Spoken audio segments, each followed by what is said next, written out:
नाही नाही, मी ज्यावेळी उद्धव ठाकरे साहेबांची बॅग तपासली गेली त्याच वेळी मी म्हटलं होतं की आता सत्ताधाऱ्यांच्या देखील बॅग तपासणीचे व्हिडिओ येतील दाखवण्यासाठी की आम्ही इम्पार्शियल आहोत, पार्सिलिटी करत नाहोत, हे दाखवण्याचा प्रयत्न आहे. तसं काही नाही, हे एक दाखवण्यासाठी या सगळ्या गोष्टी घडत आहेत.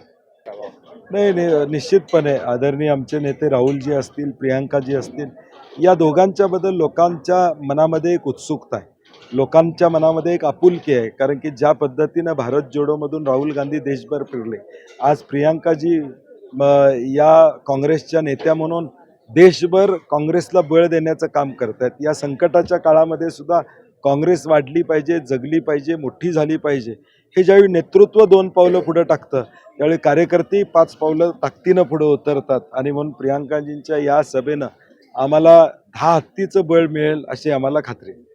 मला वाटतं जनतेला गृहीत धरून त्यांचं वक्तव्य असेल तर महाराष्ट्रातली जनता हे येणाऱ्या 20 तारखेला दाखवून देईल की जनतेला गृहीत धरून आम्ही येणारच आहे, आम्ही आलोच आहे. 400 पारचाही नारा केला होता.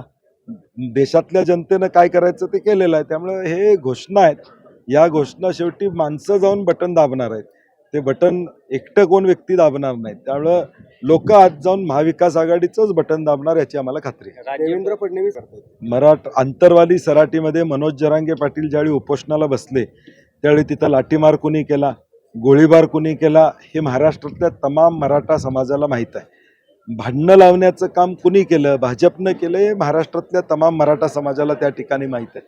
आणि म्हणून आता ते कितीही बोलले तरी हा U-टर्न मराठा समाजाचं होणार नाही. कारण की ज्यांनी फसवलेलं आहे ह्या सगळ्या विषयामध्ये त्यांना कुठलाही समाज या राज्यातला सहकार्य करणार नाही, अशी साधारणपणे जनतेची भूमिका. मोदींच्या सभा